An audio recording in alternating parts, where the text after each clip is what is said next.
म्हणजे विधानसभा 2024च्या निवडणुकीसाठी जसजशी अर्ज भरण्याची शेवटची तारीख जवळ येत होती तसतसा मानखटाव तालुक्यात हाय व्होल्टेज ड्रामा आपल्याला पाहायला मिळत होता।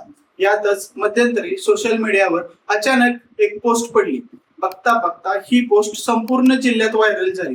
पोस्ट होती राष्ट्रवादी काँग्रेस शरद पवार गटाचे नेते प्रभाकर देशमुख यांनी निवडणुकीतून अचानक माघार घेतल्याची। चालू असलेल्या विधानसभा निवडणुकीमध्ये राष्ट्रवादी शरद पवार गटाकडून निवडणूक लढण्यासाठी तुतारीचे प्रबळ दावेदार असणारे प्रभाकर देशमुख यांनी निवडणुकीतून अचानक माघार घेतल्याने संपूर्ण तालुक्यात खळबळ उडाली। बघता बघता प्रभाकर देशमुख यांच्या घरी कार्यकर्त्यांनी गर्दी केली। साहेबांना राष्ट्रवादी काँग्रेस शरद पवार गटाकडून तिकीट नाकारण्यात आल्यामुळे कार्यकर्त्यांच्या मध्ये संताप निर्माण झाला होता। प्रभाकर देशमुख यांच्यावर अन्याय झाला अशा चर्चा मानखटावच्या प्रत्येक गावात चालू झाल्या। मानखटाव तालुक्यात काही वर्षापूर्वी माजी संधी अधिकारी प्रभाकर देशमुख साहेब यांनी शरद पवार यांच्या नेतृत्वाखाली राजकारणात एंट्री केली। तालुक्यात रसागाळाला गेलेला पक्ष प्रभाकर देशमुख यांच्या नेतृत्वाखाली उभारी येण्यास सुरुवात झाली।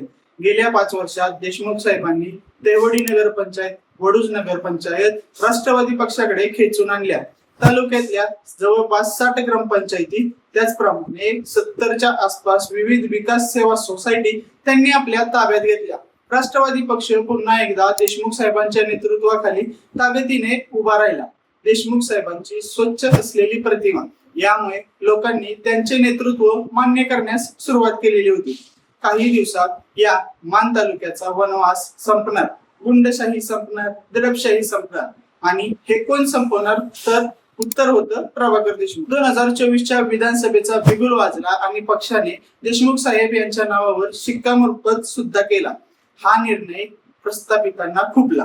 जिल्ह्यातल्या एका प्रस्थापित नेत्याने आपल्यापेक्षा जिल्ह्यात वरचढ कोण होऊच नये म्हणून प्रभाकर देशमुख साहेब यांच्या अडचणीत वाढ केली। राष्ट्रवादी काँग्रेस शरद पवार गटाकडून प्रभाकर देशमुख यांचं तिकीट कापलं गेलं। मानखटाव तालुक्यातली जनता एका उत्तम नेतृत्वापासून वंचित राहिली असावी असा याचा अर्थ आहे का? याच सविस्तर विश्लेषण आपण या व्हिडिओ मधून करणार आहोत। नमस्कार, मी तुषार खडे आणि तुम्ही पाहताय डिंचक मराठी युट्यूब चॅनल। मंडळी, प्रभाकर देशमुख यांनी अचानक निवडणुकीतून माघार घेतल्याने तालुक्यामध्ये खळबळ उडाली होती। अशातच तालुक्यातील सर्व प्रमुख कार्यकर्त्यांनी प्रभाकर देशमुख यांच्या लोदवडे येथील निवासस्थानी गर्दी केली। काही झालं तरी यावेळी साहेबांनी निवडणूक लढवलीच पाहिजे असा कार्यकर्त्यांच्याकडून आग्रह करण्यात आला। पक्षाशी एकनिष्ठ असणाऱ्या प्रभाकर देशमुख यांनी मात्र कार्यकर्त्यांची समजूत काढली। त्यांच्यावर झालेल्या अन्यायाचे उत्तर येत्या निवडणुकीमध्ये आपली ताकद दाखवत शरद पवार गटाचा उमेदवार बहुसंख्य मतांनी या ठिकाणी निवडून आणून देत आपली ताकद दाखवू असं आवाहन त्यांनी कार्यकर्त्यांना केलं। मंडळी, प्रभाकर देशमुख हे तुतारीचे प्रबळ दावेदार होते। तालुक्यातून बऱ्याच जाणकार मंडळींच्याकडून सांगण्यात आलं।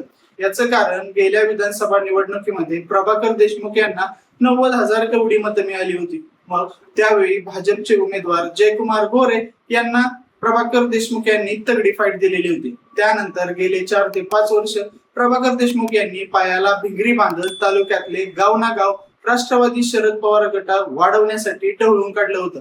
मध्यंतरी राष्ट्रवादीमध्ये जेव्हा फूट पडली तेव्हा शरद पवार यांच्यासोबत निष्ठावंत म्हणून शरद पवार गटाचं काम चालू ठेवलेलं होतं।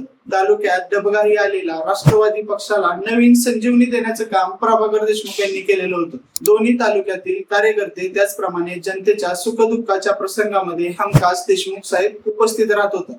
यामुळे सर्व गोष्टींचा विचार करता चालू विधानसभेसाठी प्रभाकर देशमुख यांचीच उमेदवारी राष्ट्रवादी काँग्रेस शरद पवार गटाकडून फायनल होणार अशी तालुक्यामध्ये चर्चा होती।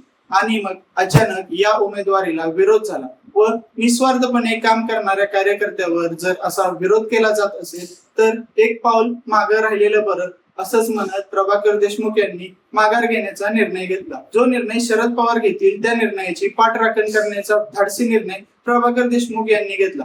म्हणजे वास्तविक पाहता प्रभाकर देशमुख यांच्या मागे कार्यकर्त्यांची मोठी ताकद उभी आहे। देशमुख यांना मानणारा खटाव व मान या दोन्ही तालुक्यामध्ये एक मोठा गट आहे। प्रभाकर देशमुख यांचा प्रत्येक गावात खात्रीशीर अशी वोट बँक आहे। या सर्व गोष्टींचा विचार करता प्रभाकर देशमुख युद्धात जिंकले मात्र तहात हरले, अशीच काही परिस्थिती यावेळी मानखटावच्या इलेक्शन मध्ये होऊन बसली. निवृत्तीनंतरचं आयुष्य कुठेतरी जाऊन एन्जॉय करण्यापेक्षा मानखटाव तालुक्यातील जनसेवा करण्याचा धाडसी निर्णय प्रभाकर देशमुख यांनी घेतला होता. यानुसार तालुक्यामध्ये पूर्ण वेळ लक्ष घालत प्रभाकर देशमुख शरद पवार गटाचे काम करत होते. या निवडणुकीमध्ये प्रभाकर देशमुख यांना तिकीट नाकारून पक्षाने एका धडाडीच्या व होतकरू कार्यकर्त्यासोबत अन्याय केलाय, अशीच चर्चा आता संपूर्ण मानखटाव तसेच सातारा जिल्ह्यात आहे. मंडळी, तुम्हाला काय वाटतं? प्रभाकर देशमुख यांना तिकीट न देऊन राष्ट्रवादी काँग्रेस शरद पवार गटाने प्रभाकर देशमुख यांच्यावर अन्याय केलाय का? तुमच्या प्रतिक्रिया आम्हाला कमेंट करून नक्की कळवा. याचप्रमाणे असेच नवनवीन माहिती व्हिडिओ पाहण्यासाठी आपल्या ढिंच्याक मराठीच्या YouTube चॅनलला नक्की सबस्क्राईब करा. धन्यवाद.